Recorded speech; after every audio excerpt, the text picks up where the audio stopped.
poesia dele até 1940, até 1950, aquela coisa toda, eu não percebia aquilo direito. Não me interessava muito por aquilo.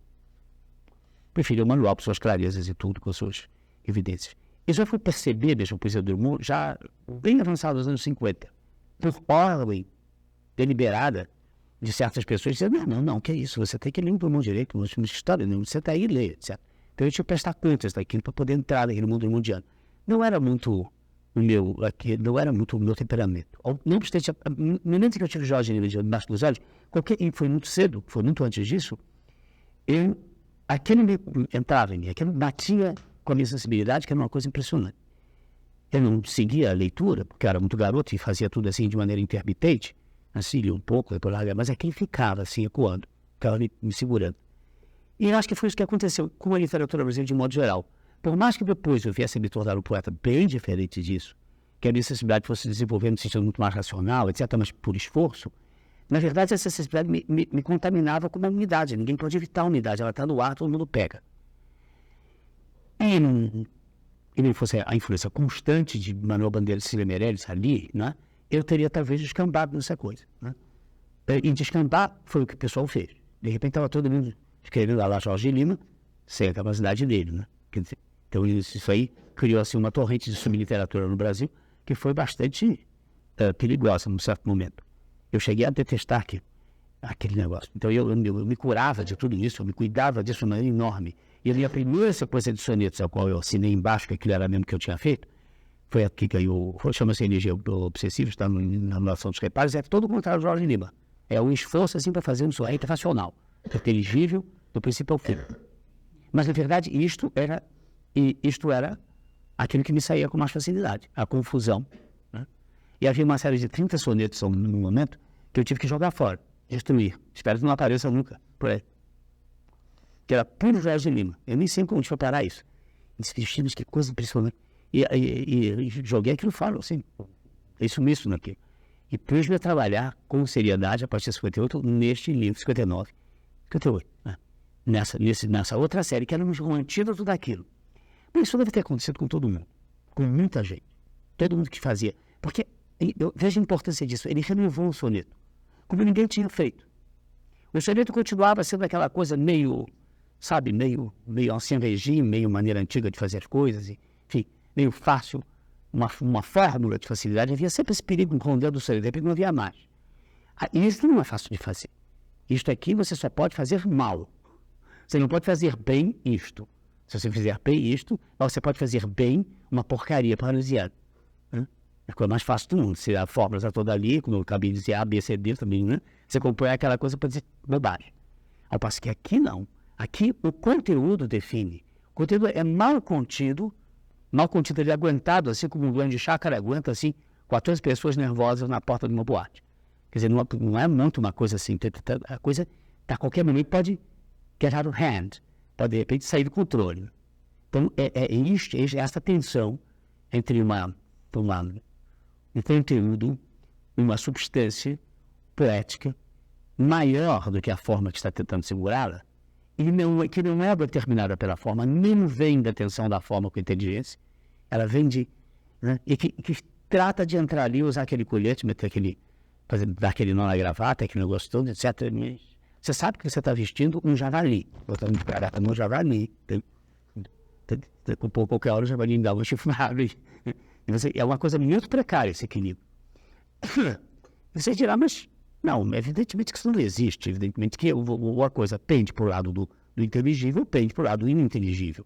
Portanto, necessariamente os bons sonetos penderão para o inteligível e os maus sonetos para o ininteligível, mesmo nesse tipo de coisa. Pois é, mas o ininteligível, no Jorge Lima, está sempre presente, sob a forma das metáforas audaciosas e dessa fórmula mesmo, e dessa fórmula não procureis qualquer nexo naquilo que os poetas pronunciam acordados.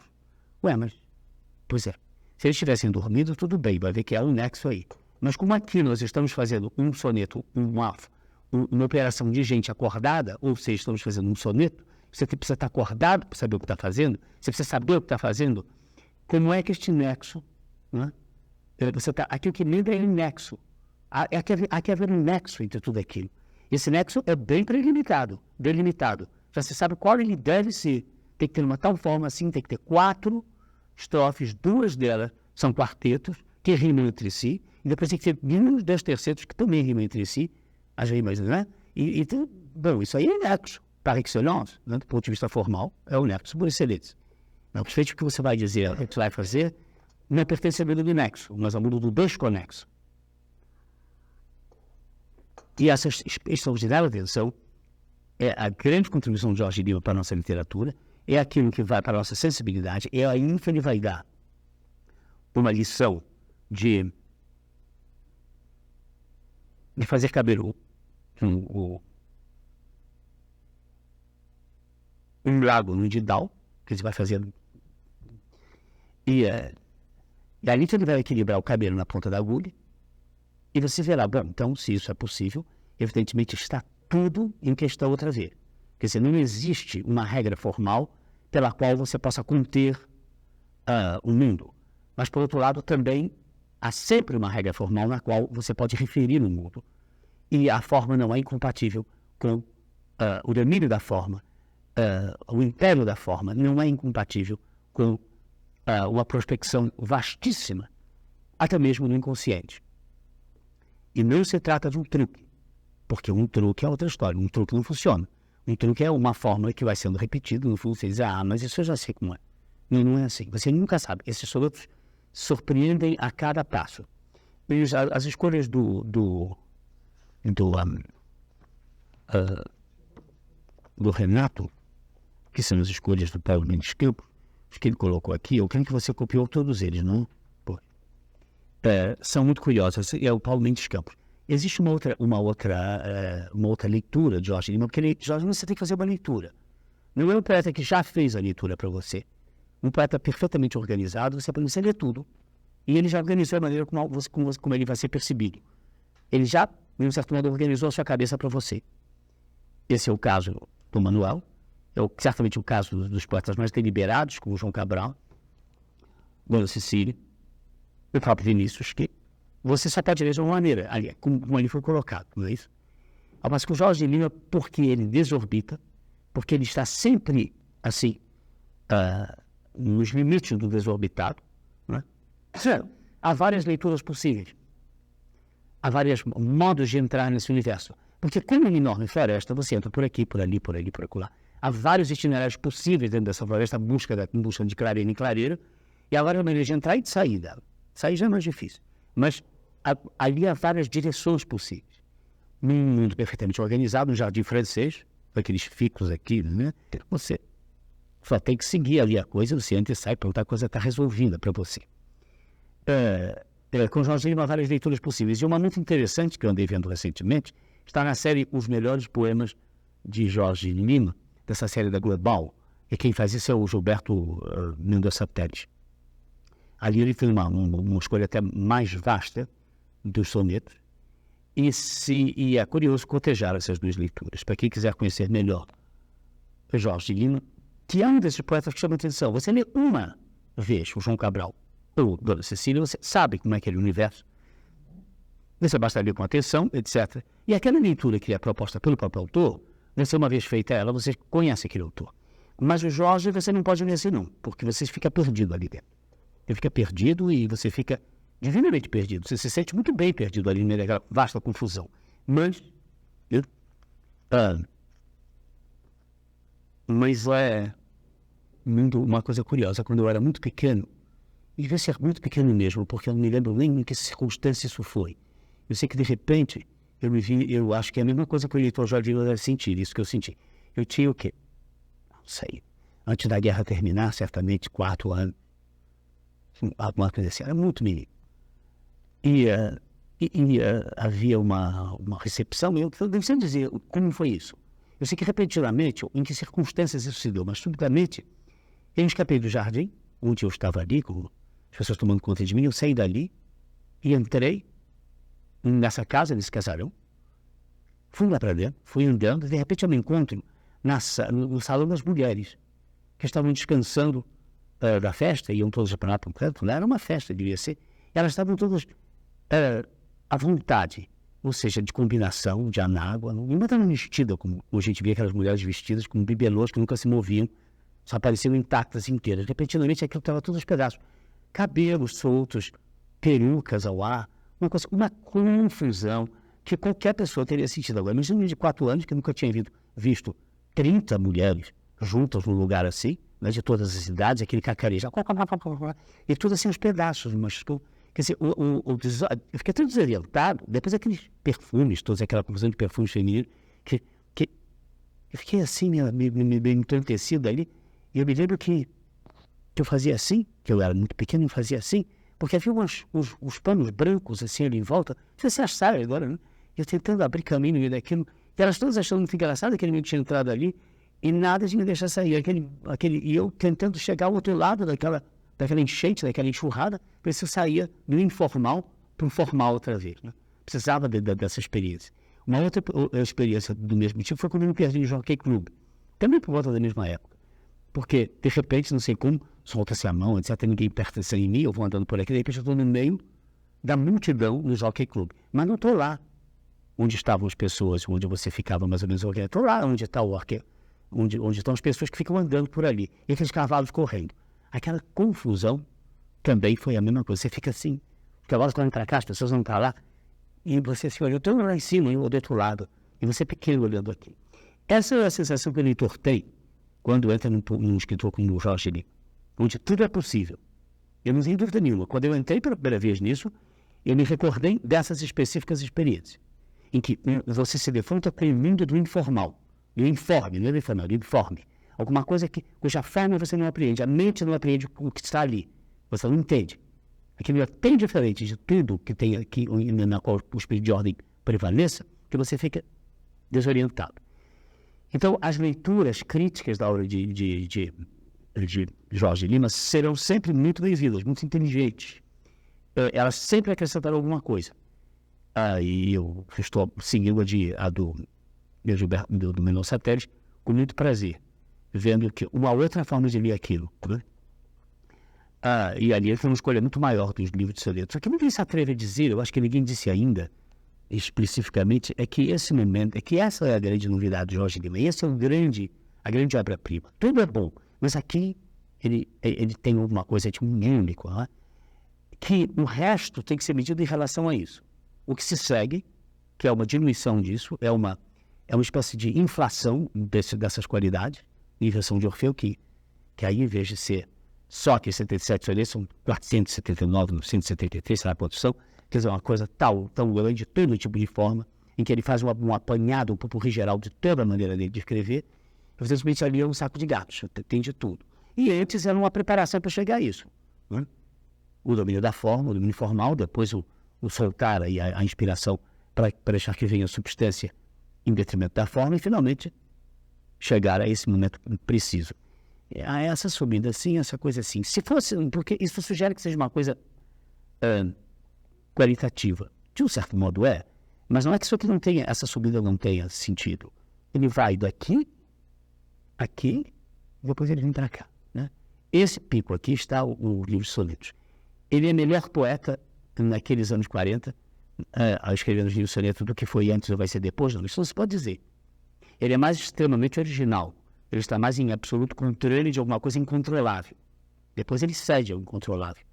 Talvez até deliberadamente, para ver o que acontece. Agora que ele já conseguiu conter, ele vai soltar as rédeas e deixar o cavalo correr. E é assim que nasce a Invenção de Orfeu. Só pode ser compreendido nessa perspectiva, né? Mas esse momento ápice dele vale a pena ser lido e visto, e talvez você só possa compreender o Jorge Lima. Não, compreender não, apreender o Jorge Lima, você pode compreender de uma maneira. E é melhor começar do princípio, A, B, C, D, como é que ele chega. Mas para aprender, não é para sentir que você está no... É melhor se colocar no momento de ápice dele. Quer dizer, começar pelo livro de ler aquilo, depois ir vendo para um lado e para o outro como é que a coisa vai, né? Como é que você chegou ali e para onde é que você foi dali. Talvez a melhor maneira de ir seja essa. Eu me vi de medo quando eu fui convidado ano passado, no princípio do ano, por volta de abril, não foi isso? Para dar aquela série na biblioteca, aqueles livros de letras, porque eu disse, gente, tudo muito bem, eu vou falar magnificamente aqui de Cecília, de Drummond, de Bandeira, de Vinícius, mas o que eu vou dizer do Jorge de Murilo, né? que são, afinal de contas, os meus parentes mais próximos, do ponto de vista, né? Ou pelo menos deviam ser, porque são os dois escritores católicos, né? Cristãos, cujo a temática é essa mesmo, e com o qual já fui comparado várias vezes justamente por isso. Mas isso é ver de fora a coisa. De fora, realmente, precisa aquela família, somos os três. Então, o resto é outra coisa. Não precisa, eu não os entendo. Eu não sei, não sabia o que dizer. Gente, eu não passo. Eu não vou conseguir repentinamente poder dar aqui uma apresentação coerente e convincente, para mim mesmo, inclusive, do que seja Jorge Lima, para não falar de Murilo Mendes. Eu tenho que resolver aqui isso. Esse problema é resolvido. Eu me dei conta quanto esse problema está resolvido. Vocês vejam, tanto que só aqui no fim dessa longa série de palestras é que eu estou tendo assim, até porque não é possível adiar mais. Temos que falar de Jorge. Eu vou dar um jeito de adiar falar de Murilo, porque vocês não merecem que eu venha aqui falar assim, livianamente, de uma coisa que conheço mal. Eu vou ter que conviver muito com o Murilo Mendes. Eu acho que no ano que vem eu virei falar para vocês só de Murilo. Que aí completa o negócio. Vale a pena fazer isso, porque fica faltando e não pode faltar. Então, terá que ser com... Mas no início eu não tenho condições de fazer isso. O Jorge Lima eu conheço muito bem há muito tempo, e mesmo assim eu não sabia o que dizer. Quando eu disse, não, aqui na biblioteca, na academia, para todo mundo aqui, para a gente toda, como é que eu vou me atrever a falar de Jorge? Não posso. Não, aí eu entrei em pânico, combinei tudo, mas depois eu combinei tudo. Enfim. Realmente entrei numa espécie de pânico, assim, sabe aquele pânico de dentista? Ou então de noivo, que ela não aparece na igreja porque entrei em pânico. Eu estava assim um pouco, não posso fazer isso. É claro que essas tensões fazem com que você tenha que controlar o medo escuro, né? Quer dizer, afinal, quando o bicho-papão tem que ser encarado. E aí você acaba, né, dando um jeito. Vejam, por exemplo, eu acho que é por aí que vocês têm que ver o que Jorge é, né? O que ele fez. Vejam, por exemplo, a simples leitura, né? Vamos ver, porque eles são poucos sonetos, nós podemos lê-los comentadamente. Um por um. Ele aqui começa assim, a Torre de Marfim, tem mais de um soneto assim, viu? Esse negócio da Torre de Marfim, esse tema volta várias vezes nos sonetos, mas aqui está um deles só. A Torre de Marfim, a torre alada, esguia e triste sob o céu cinzento, corredeiras de bruma congelada, galerias de sombras e lamentos. A Torre de Marfim fez-se esqueleto, e o esqueleto desfez-se no memento. Oh, não julgueis as coisas pelo aspecto, que as coisas mudam como muda o vento. E com o vento revive quer rimar-me. Os peixes também podem criar asas. As asas brancas podem gerar vermes. Olhei a Torre de Marfim exangue e vi a torre transformar-se em brasa e a brasa rubra transformar-se em sangue. Se vocês têm um rap, uma coisa, coloquem o R de transformar-se, que é aqui no infinitivo. Eu não preciso na minha, mas isso ficar para alguém, né? Transformar-se em sangue. Bem,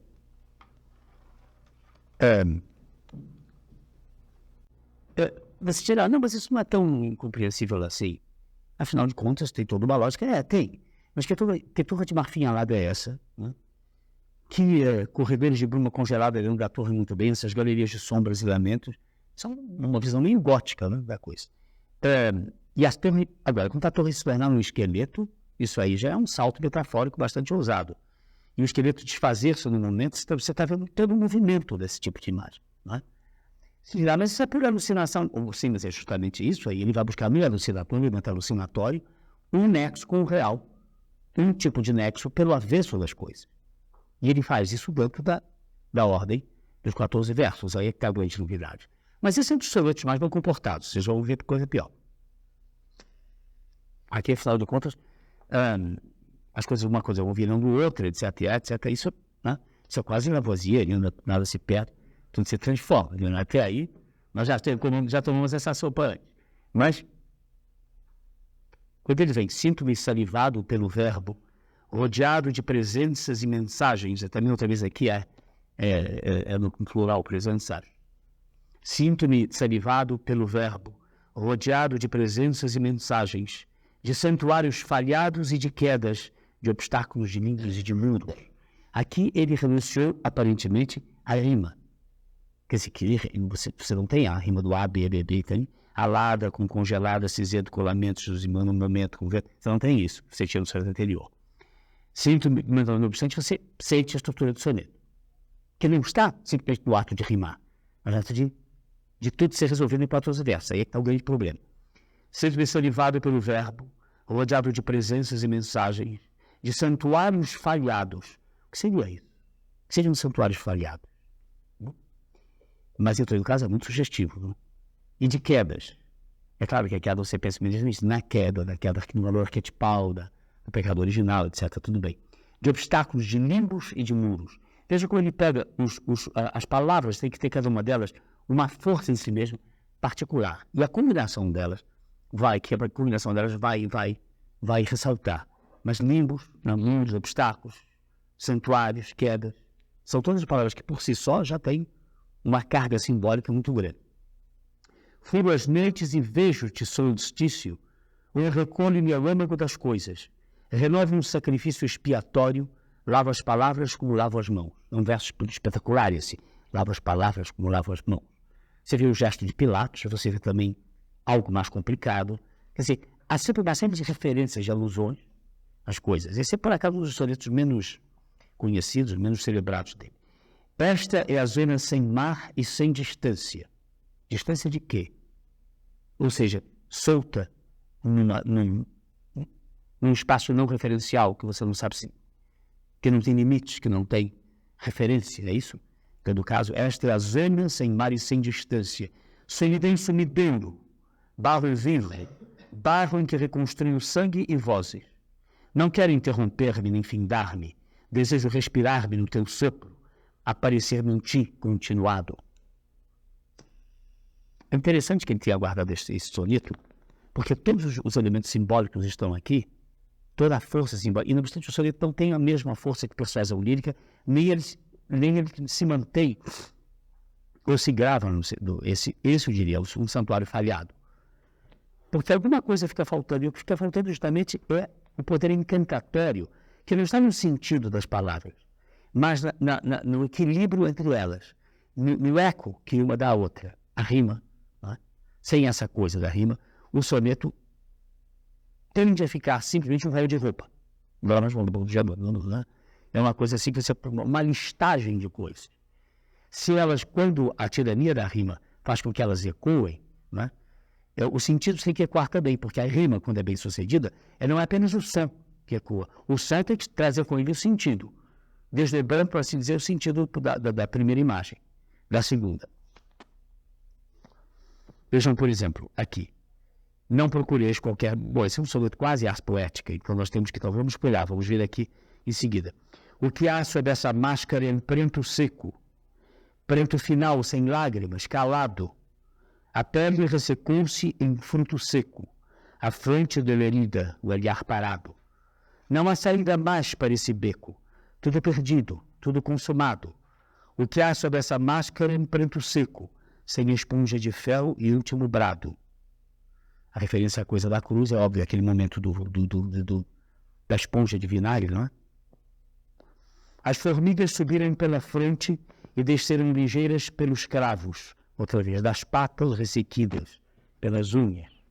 Isso é outra vez a referência aos cravos, à esponja de vinagre. Ou seja, não é mais do que uma referência muito alusiva, muito breve, porque substancialmente, mas percebe-se isso, né?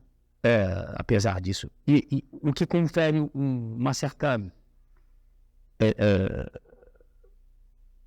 independência às outras imagens que não são referenciais.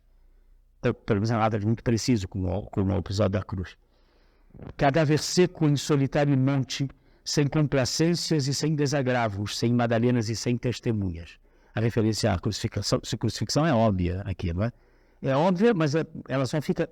Ela é reiterada no último verso, das madalenas e testemunhas da crucifixão. Agora, você veja aqui esse soneto, porque ele faz uso das rimas, ele é mais efetivo, ele fica mais presente, ele é obrigado. A rima não é uma coisa arbitrária, não. A rima é a sugestão de que coisas que soam do mesmo modo podem ter sentidos convergentes. Você tem que buscar lá a convergência desse sentido. Evidentemente que isso não é... Tem que ser muito bem escolhido, porque tem que caber dentro do discurso, não é assim. De maneira que não rimar não é sempre uma vantagem, sobretudo dentro de um soneto, ela se torna uma inconsequência. Voltamos, portanto, agora ao poema capital, o soneto capital, não é? Não procureis qualquer nexo naquilo. Ele está falando sobre o ato mesmo de poetar, não é do poeta. Não procureis qualquer nexo naquilo que os poetas pronunciam acordados, pois eles vivem no âmbito intranquilo em que se agitam seres ignorados. No meio de desertos habitados, só eles é que entendem o sigilo dos que no mundo vivem sem asilo, parecendo com eles renegados. Eu acho que é como eles, não é não?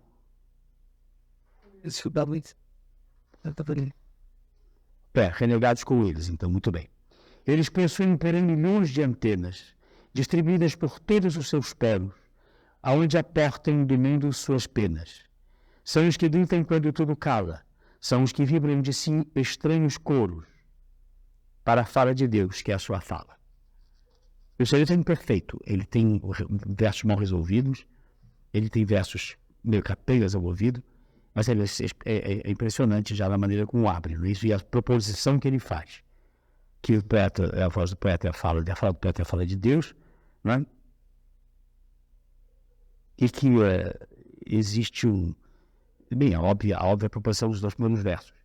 É um soneto que, apesar de ser um tanto forçado com essas, onde aportam do mundo suas penas, tive que fazer uma maneira melhor de rimar com antenas, e achar uma outra maneira melhor de colocar aí a palavra penas ou quem sabe outras. Isso foi mal resolvido aqui. Mas, apesar disso, o soneto é de grande impacto, por aquilo que diz.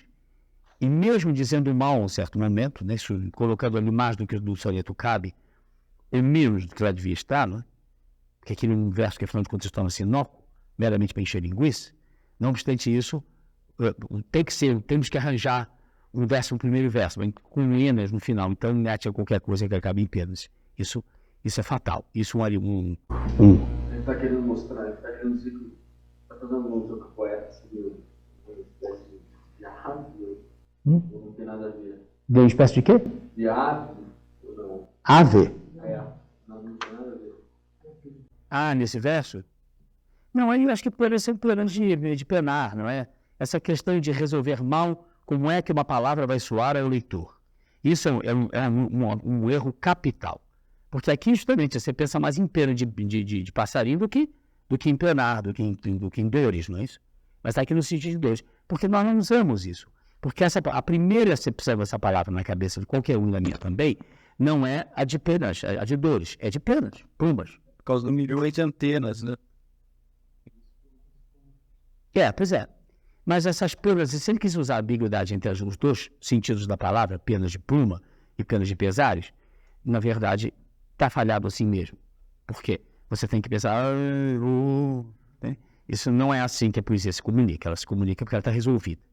Você vai a palavra que, embora guarde ambiguidades e faça mais de uma alusão, a arte de congregar alusões é aquela que o poeta não pode deixar de manobrar muito bem. Ele não pode não ter essa capacidade e não pode manejá-la mal.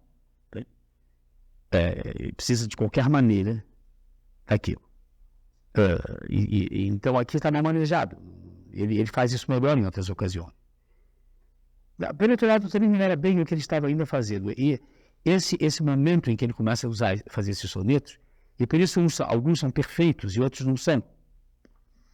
Eles têm vários defeitos, mas com todos esses defeitos, eles são de um modo... O impacto total é realmente impressionante.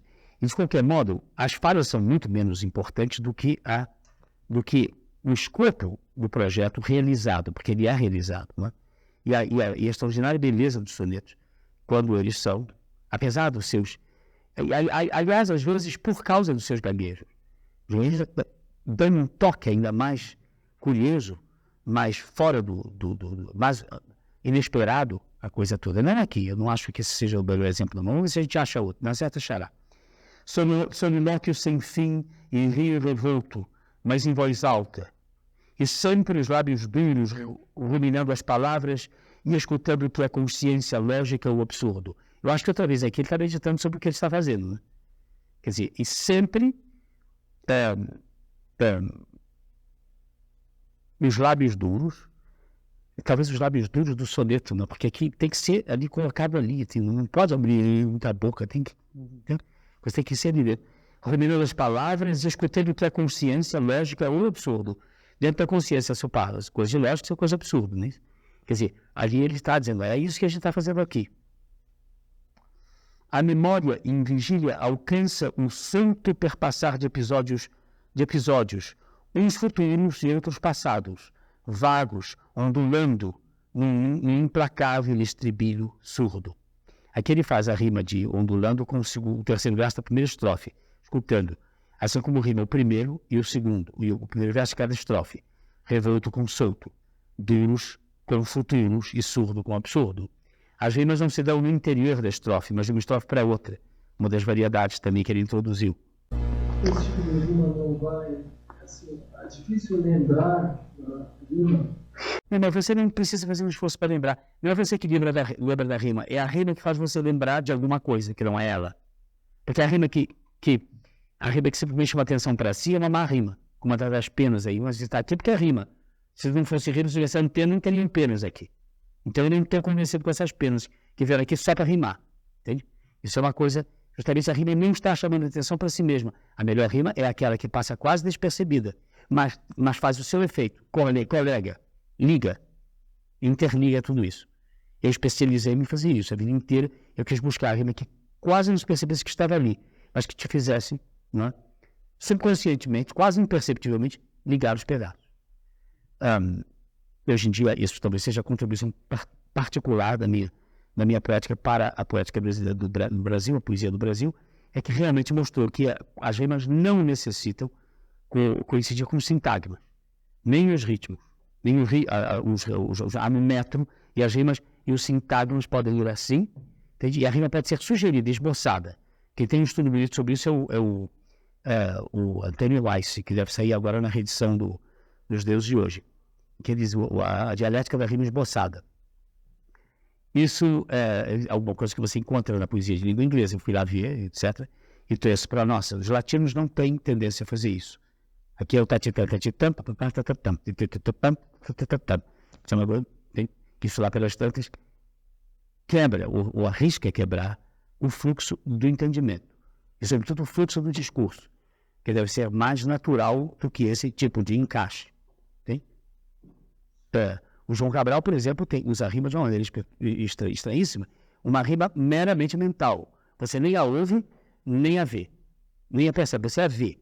Ela não faz nada por você, ela está ali porque ela não tem uma função encantatória. Ela está ali só para contentar o fato de que ele se impôs um esquema no qual as coisas têm que estar rimadas. Então você diz, mas ele está rimando, é lá pela quarta instância, mas são rimas. Lá pela sexta você se dá conta, porque aquela rima é efetiva. Aí você vai ver e as outras também estavam lá, só que elas não eram efetivas. Eram meramente convencionais, ou seja, convencionadas.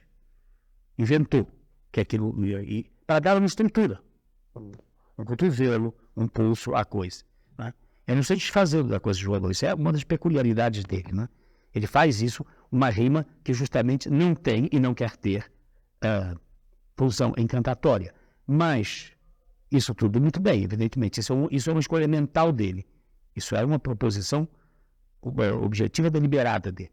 Por outro lado, não ter uma função encantatória significa, às vezes, não ter nenhuma função, a não ser aquela que você lhe atribui você, mas que o leitor não percebe. Então, para que ter ali? É uma convenção sua, mas não é uma convenção da mente, da língua, daquela comunhão entre leitor e autor. Não é. É uma coisa que você terá que perceber. O que ele está fazendo é isso. Pelas tantas se diz, bem. Mas às vezes a rima de João Cabral é uma rima desfuncionalizada. Está ali apenas porque ele quer contar o espaço até ali, contar o espaço até aqui, ele quer enquadrar o negócio. Então ele enquadra com referência. Né? Bem, e tudo... a função dessa rima assim, de uma estrofe para outra adicionar, aliás, um elemento de surpresa. você acha que não está rimando, de repente você percebe que rimou, né? Embora você perceba mais mentalmente do que sensorialmente a coisa, né? E tudo no refrão atormentado, memória, raciocínio, descalabro. Veja, ele está examinando o seu próprio sistema de fazer, né? Tudo no refrão atormentado, memória, raciocínio, descalabro. São 3 coisas diferentes. A memória, né, que engloba tudo, mas é, antes de mais nada, consciente, é aquilo que você se lembra, você sabe que se lembra, né? O raciocínio, que evidentemente é aquele que preside ao ato de compreender, e o descalabro, que é uma coisa que você já não sabe mais o que está acontecendo aqui, não é isso? Há também a janela da amplidão. E depois da janela, esse esperado postigo, esse último portão que eu abro para a fuga completa da razão. Então, ele está descrevendo o processo de fazer. Agora, por que mesmo ele está descrevendo? Exatamente por isso, esses sonetos são interessantes, curiosos, importantes de ver, mas não são os mais logrados. Não são os melhores, são muito melhores do que isso. Tá? São sonetos muito melhores. Como é que é? Esta pavana é para uma defunta. Não sei se está aqui. Está aqui. Vamos pular para o último da página.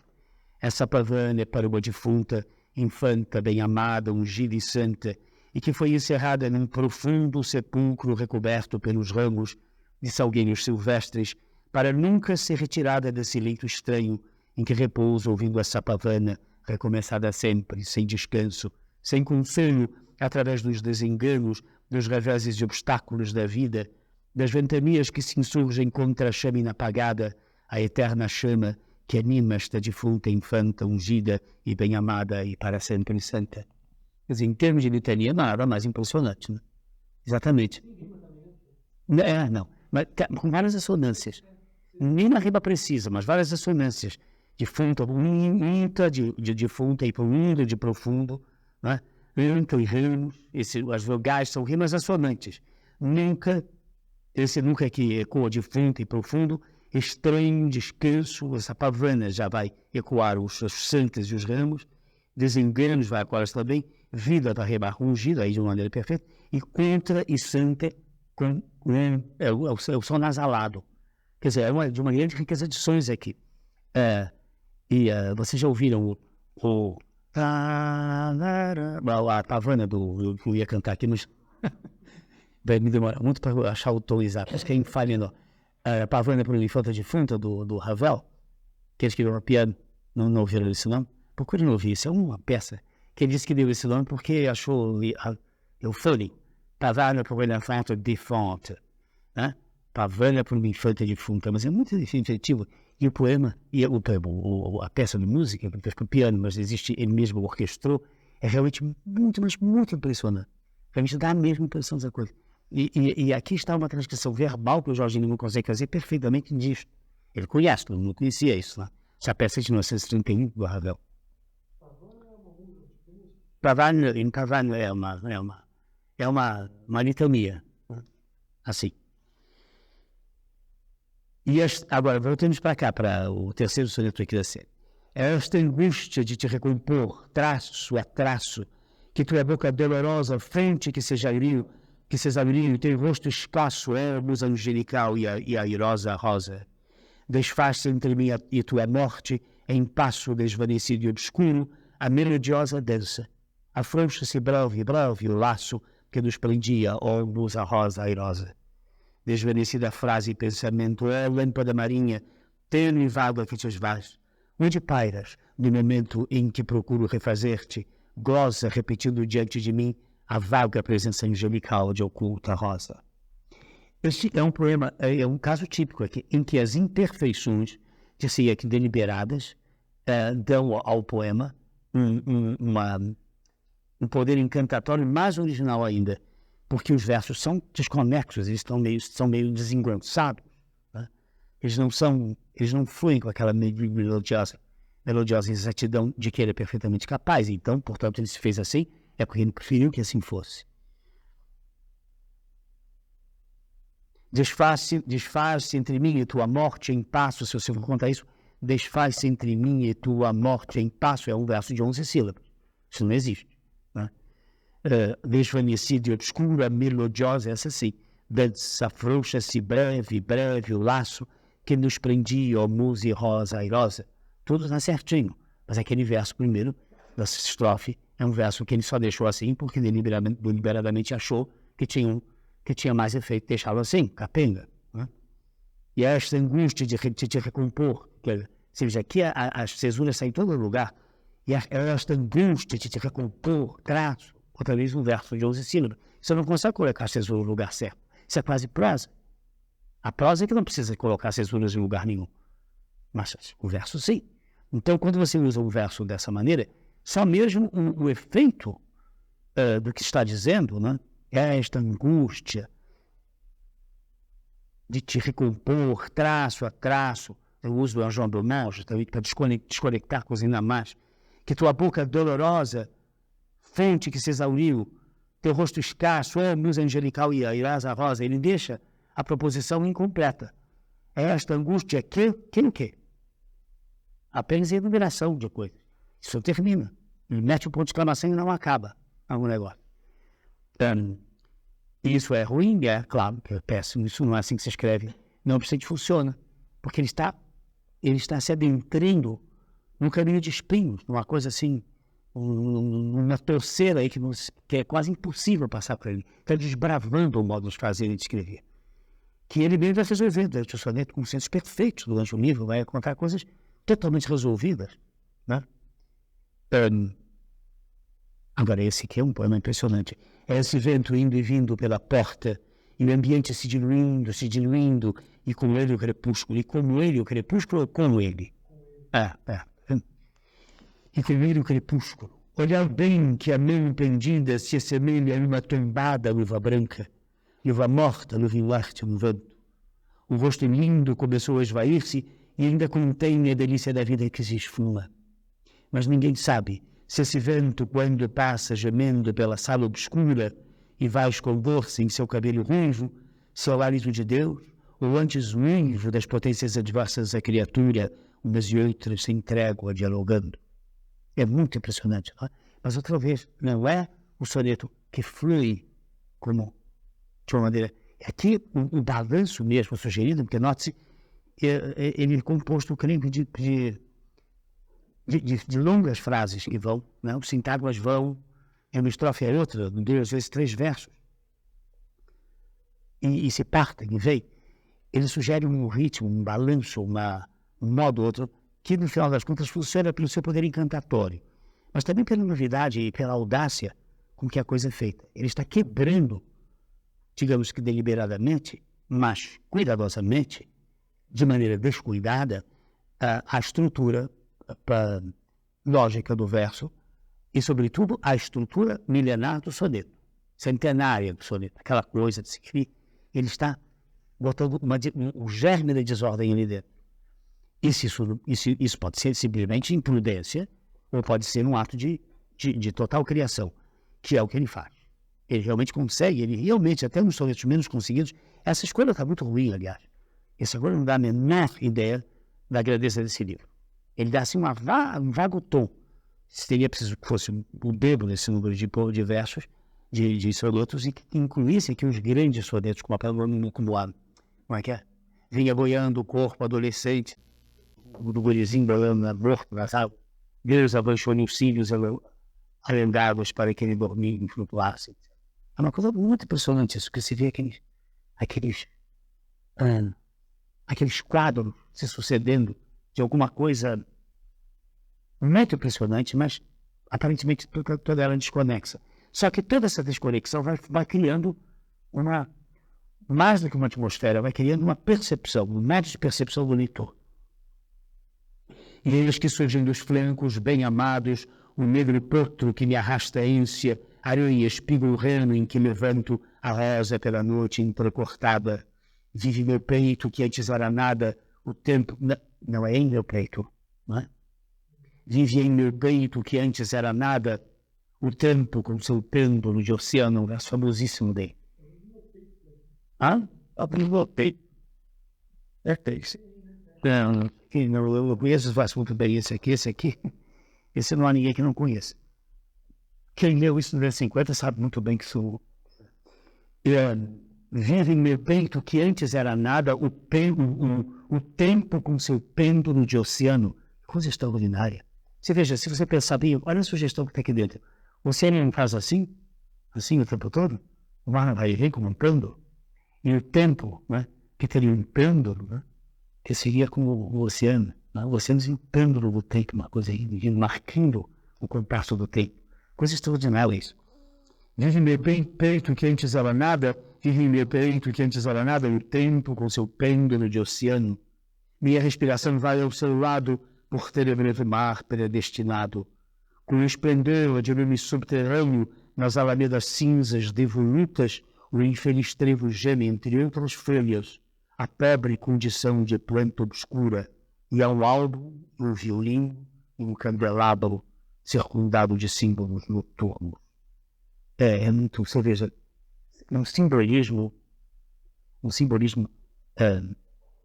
que se poderia dizer aleatório, artificial, e apesar da aparente artificialidade disso, o impacto que isso tem, porque isto entra e você sente isso, não como o esforço deliberado de enfeitar o verso, botar violinos aqui, candelados aqui, não.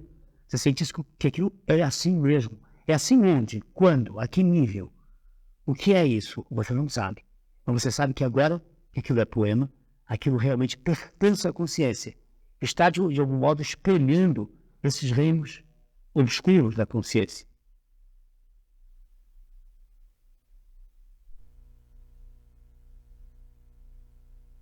Mas como desbaixo, como castanha para levar para casa, para a chave? Não, aí realmente ele fez um trabalho hercúleo, né? Aqueles 10 cantos. E porque tudo isso sai das profundas da consciência, né? Ele vai buscar isso lá, sabe-se lá onde, né? E faz com que aquilo venha à tona. Né? Se depois aquilo é passivo de organização pela mente, de algum modo, de absorção pelo espírito intacto, é outra história. Já foi dito que a influência de Jorge Lima não foi das mais... Ele produziu grandes poetas. Carlos Drummond, Manuel Bandeira produz o Drummond produz o Cabral, Bandeira, por outro lado, produz o Vinícius, né, etc, etc.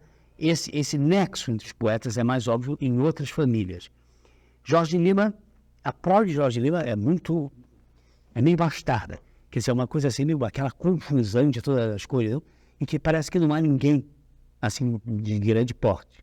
Aqui nós falamos de 4 ou 5 poetas que saem uns dos outros como caixas russas, como bonecas russas, que não obstante são todas de grande porte. Em Jorge Lima, talvez o único poeta de maior consequência que tenha saído quase que integralmente de Jorge Lima é a Hilda Hilst. Se bem que o Carlos Nejar também, por outro lado, sai também do certo Jorge Lima, mas aí eu creio que ele guarda mais um elemento o elemento do desbarate, da confusão, do barulho, o método de Jorge Lima mais bem do que o jeito de Jorge Lima. Ele vai fazer vai recorrer à desordem da imagem, quase mesmo como um recurso, atrás do qual parece que não se esconde lá grande coisa. Mas esse aqui é o problema. Estou me fazendo cada vez mais essa pergunta. Quer dizer, César Leal, o poeta cearense estabelecido em Pernambuco desde sempre, relato desses casos de óbvia influência georgiana, mas muito mental ainda demais, muito literário ainda demais, sem a fagulha do gênio de Jorge, porque tudo isso não é possível fazer sem animação do gênio. Se for é preciso chegar a grandes profundezas e a grandes alturas para que este método seja validado. Se você fica mais ou menos na atmosfera, isso aqui na atmosfera não funciona, isso foi feito para a estratosfera, onde você tem que flutuar. Aqui, dentro da lei da gravidade e tudo, isso fica um pouco artificial demais. E eu acho que esses 2 poetas que eu citei são poetas artificiais demais para o tipo de arte que estão fazendo. Então isso torna uma coisa, que é a pior palavra que se pode achar, literária. E isso é literatura, dizia o Verlaine, não é? Leia a música, vão todos os shows, isso, aquilo, aquilo outro. Né? Antes de mais nada, a música, etc, etc. Depois, e o resto tem poesia, e o resto é literatura. E o resto é literatura. Quer dizer, o resto é cascalho. Ou seja, isso é que chamam de literatura. Isso é literatura. Quer dizer, quando vocês dizem que o resto é literatura, isso pertence àquele resto é literatura de que falava Verlaine. Que é uma coisa... Eu não sei se estou sendo justo, não é preciso ler isso com mais cuidado. Hilda Hilda chegou? Não, a Hilda não. Hilda é um poeta integral, desde o momento, todos os momentos. A Hilda tem uma carga, ela está, bom, ela vive no mundo da lua, né? Então ela está lá naquele mundo da lua. Então lá, aqui não funciona. Não, o Hilda não. A Hilda tem períodos, momentos, períodos no sentido de parágrafo, né? De lucidez, momentos assim que é muito lúcido, e é uma lucidez presidindo aquela desordem, mas ela é levada pela mão da linguagem de uma maneira bastante... Aliás, em tudo que ela faz, certamente. Em tudo que ela faz. O preço pago por isso é muito alto. No caso dela, realmente é quase que a desconexão com a realidade. Né? Mas, como? Mas ela só lê Jorge Lima. Ela, na minha poesia, só gosta do que é Jorge Lima. Ela diz, isso. Eu digo, é Jorge Lima. É Jorge, você está lendo Jorge. Por que você não lê? Por que você não lê? Não, ela lê, mas ela para quando ela vê um tópico de georgiano. Aí ela, entende?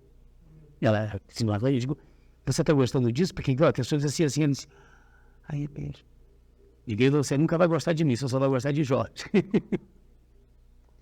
É tão ligada a acessibilidade dela que ela é o polo, é por aqui que ela se deixa guiar. Bem, só isso já vale a pena. De resto, um poeta não existe, um escritor não existe para engendrar outros, isso é uma bobagem. Mas ele não deixou prole? Não deixou porque ele é único. Né? Quem é que vai imitar Gôngora direito? Ninguém, então. É Gôngora e pronto, né? Quer dizer, não é... mas não existe a influência de fulano de Beltrano. Sim, mas é mais fácil copiar o Bidiano, o Boboca. É mais fácil desenvolver alguma coisa que já está mastigada. Não é mais fácil engolir aquilo, né?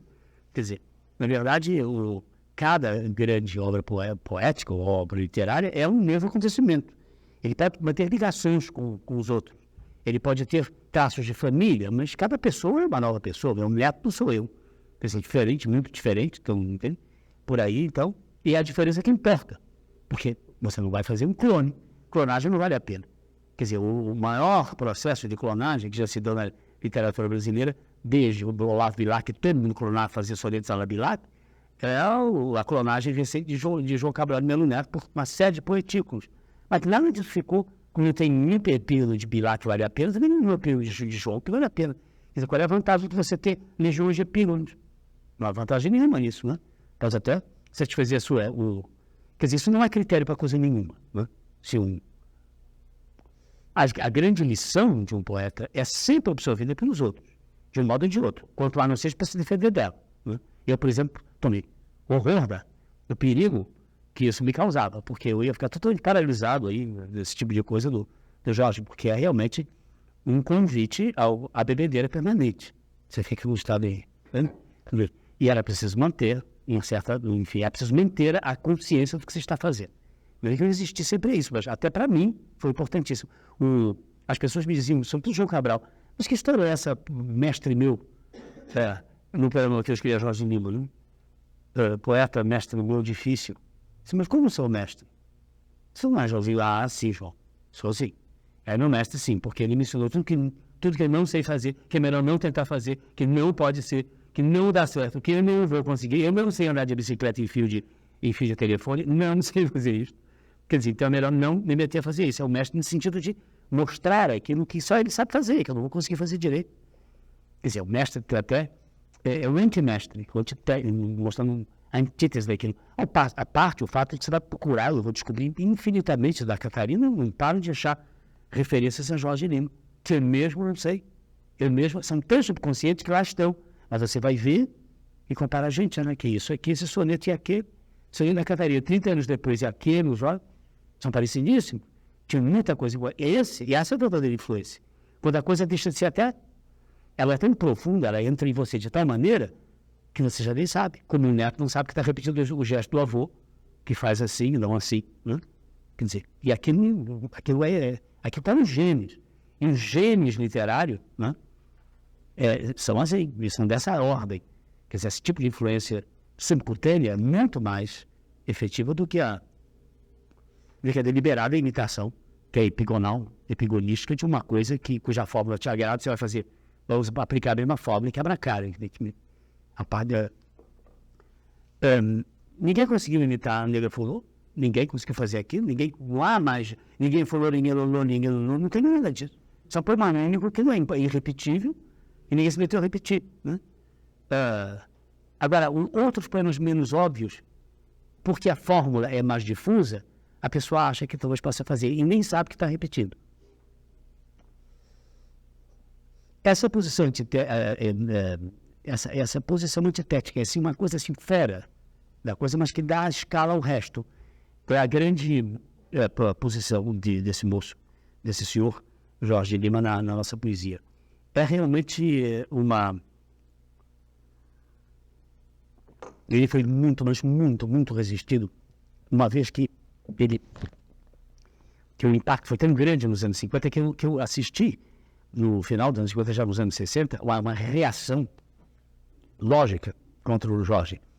Aí colocaram o João Cabral com seus exercícios mentais bem definidos, seu culto da razão, assim como um ideal ao contrário disso. O João passou a ser um anti-Cecília Meirelles e um anti-Jorge Lima. Ou seja, ele não concedia nada ao subconsciente. Tudo tinha que ser perfeitamente controlado. Então ele era o anti-Jorge Lima.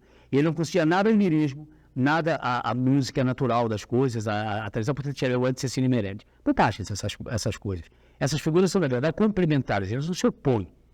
Não é uma coisa opor à outra, ou isso ou aquilo. A vida não é assim. Você prefere o braço esquerdo ou o braço direito?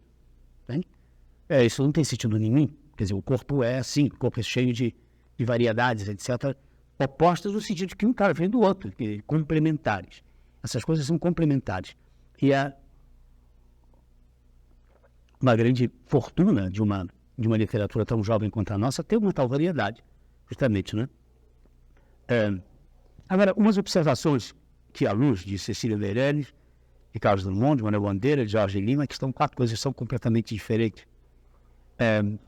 Bandeira seria central mesmo, né? Que Bandeira central, tudo converge, tudo vai dele, etc., né? E você podia ter o Vinícius aqui, facilmente, né? Não, Cecília, o Vinícius, o Drummond aqui, o João Cabral aqui, né? Sim, isso é Badual. Manuel, esquerda de Manuel, né? À esquerda do Manuel sai o Carlos Drummond, e no caso do Drummond sai o João Cabral. À direita do Manuel sai o Vinícius, né? Para cá, e você pode dizer que a Dona Cecília está aqui. Ela não sai de Manuel, nem um pouquinho, mas ela compartilha com o Manuel essa recuperação de toda a tradição lusófona. Todos os ritmos, todas as maneiras de sentir, de fazer, etc., estão aqui. Aqui estão conscientemente, de uma maneira bem diversificada. Aqui estão de uma maneira mais uniforme. E talvez menos original do que Manuel, no sentido... Mas isso aí, essa questão de originalidade não teria que ser vista. E aqui está o Vinícius, que tem a ver com Dona Cecília, porque está na mesma linha, e tem a ver com o Manuel, sai daqui também. Mas para a direita, não para a esquerda. A esquerda vai entortando a coisa, a direita vai... O Manuel e o Drummond ficaram os dois grandes no final. Não, sim, porque aí isso não tem a ver com a posição com o que eles estão fazendo. Tem a fazer o fato que são os maiores, né? Realmente são os maiores. Aqui você poderia colocar também o Murilo, o João Cabral, o Murilo aqui, assim, o Murilo, ele teria a ver com o Manuel, mas sabe que o Murilo não vem tanto de Manuel. Ele não tem nada a ver com a tradição, ele vai buscar lá nos franceses, ele happens to write in português, ele por acaso escreve em português, mas ele podia fazer aquilo em qualquer outra língua, né?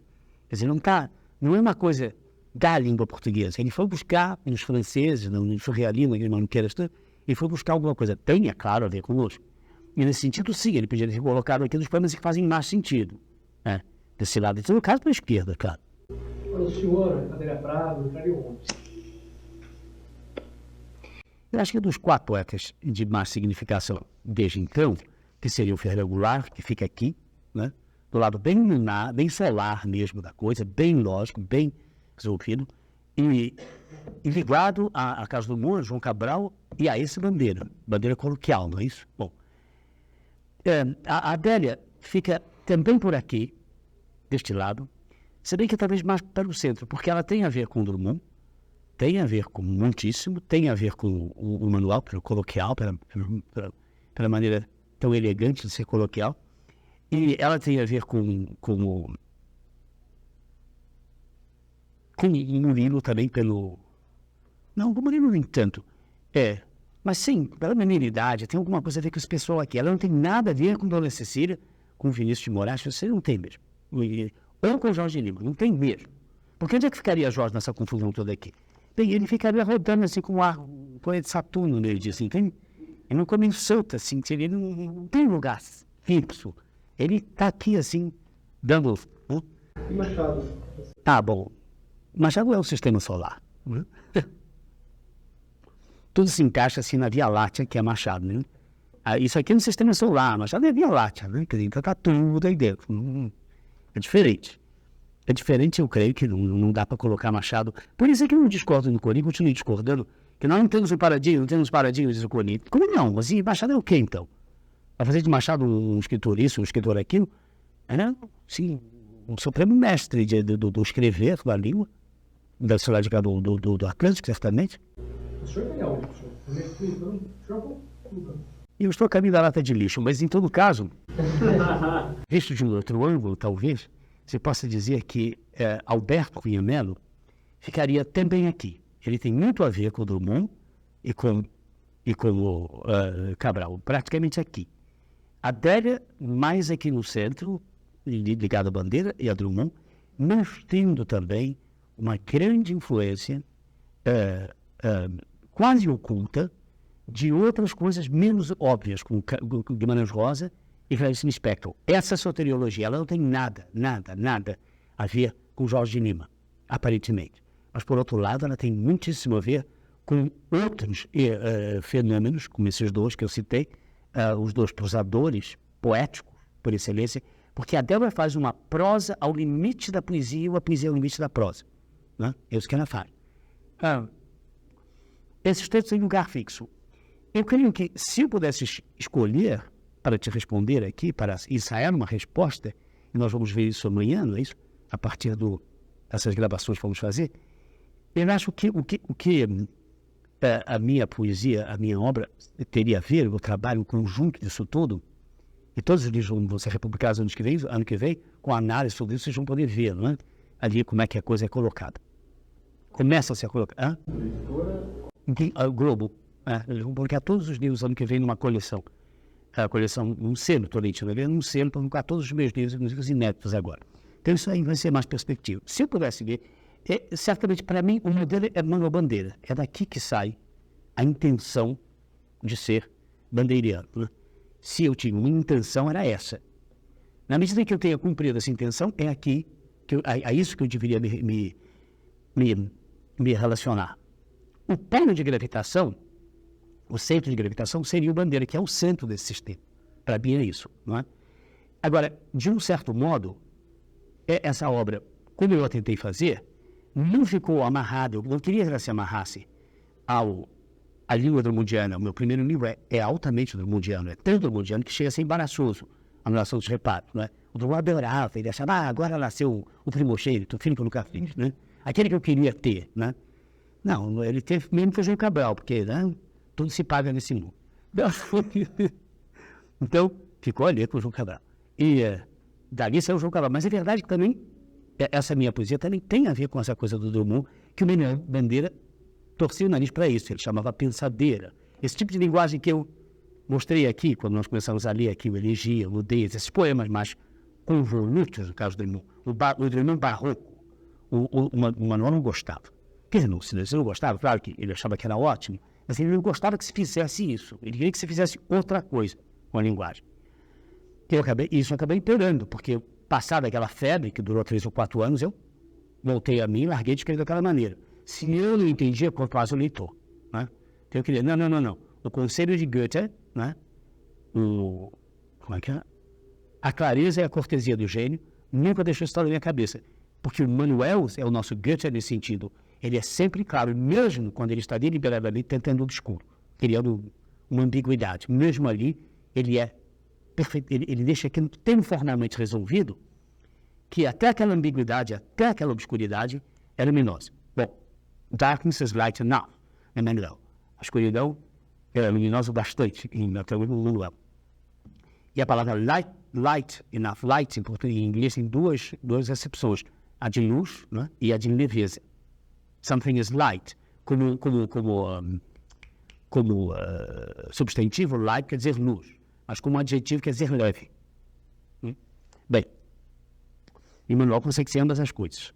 É a light no sentido do substantivo e do adjetivo. Ele consegue ser leve e luminoso ao mesmo tempo, luz. Bom, eu queria fazer isso, na verdade, na medida em que, né, existe toda uma autocrítica nisso lá no meu poema, naquele longo epílogo que eu faço em relação aos reparos, uma romã para 97, já tem aquilo ali, né? Que eu digo onde é que eu entrei. E também existe no poema Beco, é isso? Cantilena do Beco, nos Deuses de Hoje, e que eu comparo com o Rilke, com o Manuel, com o Yeats, com todos esses que eu tomei como modelos, e fica bem que nenhum momento deu certo. Que nenhum momento foi, graças a Deus, aquilo que eu queria fazer. Foi outra coisa, porque senão seria realmente uma imitação. Aquilo eram referências. E eu não consegui fazer nem tão bem, mas como eles, porque se fizesse tão bem quanto eles, eu acabaria parecendo com eles. Eu fiz uma coisa diferente. Mas aqui, nessa ordem toda aqui, eu acho que a minha poesia ficaria ligada à bandeira com as duas influências de Drummond e Cecília muito claramente ali, né? E com uma vertente sombra, que seria Jorge Lima. Então eu acho que... Agora, o poema, no final das contas, o que mais me parece é o Vinícius. É uma coisa assim, desastrosa, não é? Que eu hei de fazer, né? Mas eu constato cada vez mais que realmente o Vinícius foi um Bruno Tolentino modesto, bem comportado, sem grande poema. O Vinícius não se dava importância nenhuma, portanto ele fez aquilo tudo ali, porque era aquilo que ele sabia fazer, e entende? Já eu fiz aquele negócio deliberadamente, então eu ampliei aquilo, botei no... Né? E foi buscar outras influências também que existem na minha obra, que não se veem perceptivelmente na desses mestres, né? Nem no Goulart, nem do mundo, nem da minha geração, o Goulart, a Adélia e o Alberto. Eu fui buscar influências estrangeiras, porque eram muito presentes comigo. Então ali tem toda uma... Certamente a presença da poesia inglesa é muito óbvia ali.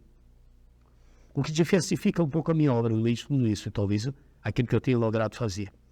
Mas, em relação especificamente à constelação brasileira, seria com bandeira que eu teria. Mas aí, a partir daí, vai se ver estilhaços de Jorge Lima na minha obra o tempo todo, porque o lado de sombra nunca fica fora, né? Ele está sempre se metendo, se intrometendo, por mais que você expor e aquilo volta outra vez, não é isso?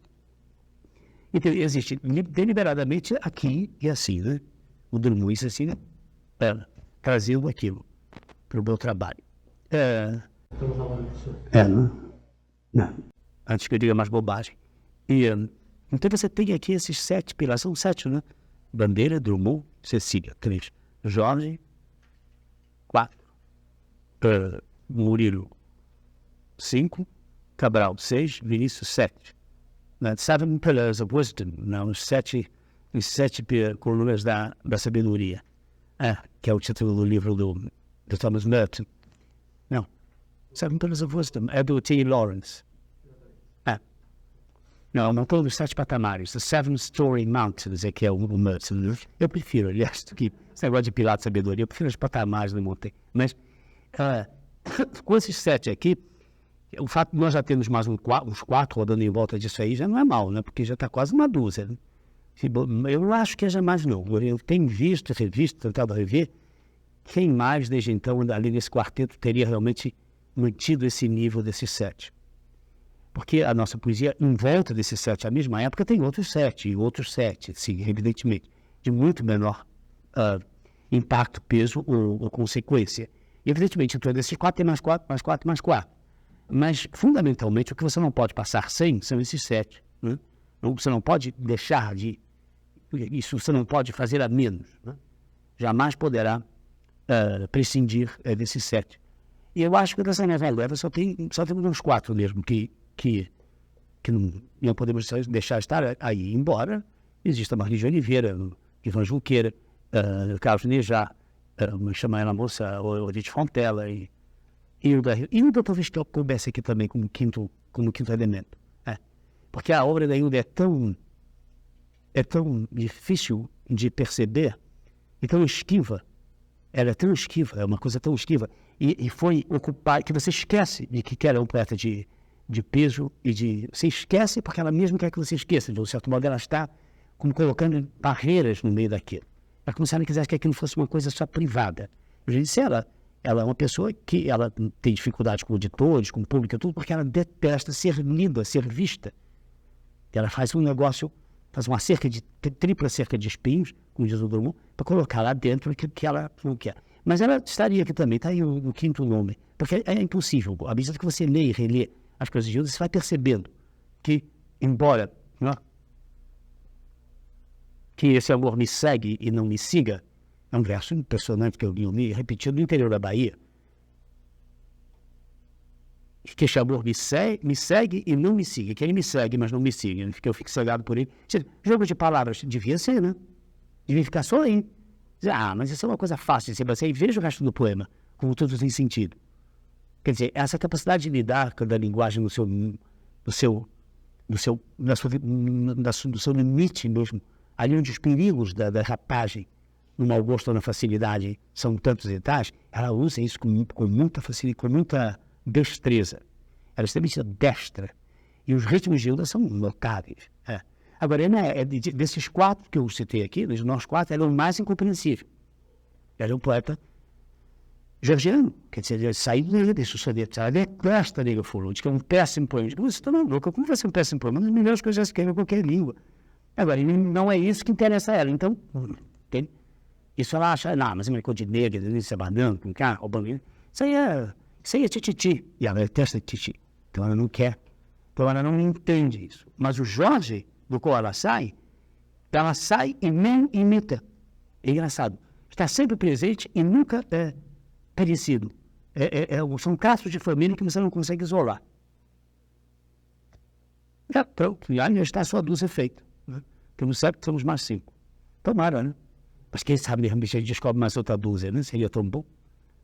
Mas aí fica aí com a nova geração, com a nova levada aí, né? Com a nova leva. Bem, então obrigado pela atenção e nós nos reencontramos agora quando? Daqui a 2 semanas? Que dia vai ser? Hoje é dia 6. Que santo será o dia 20? Bem, foi ótimo ver vocês no dia de São Bruno. Que as bênçãos desse santo tão silencioso compense toda essa balbúrdia que eu vim fazer aqui hoje.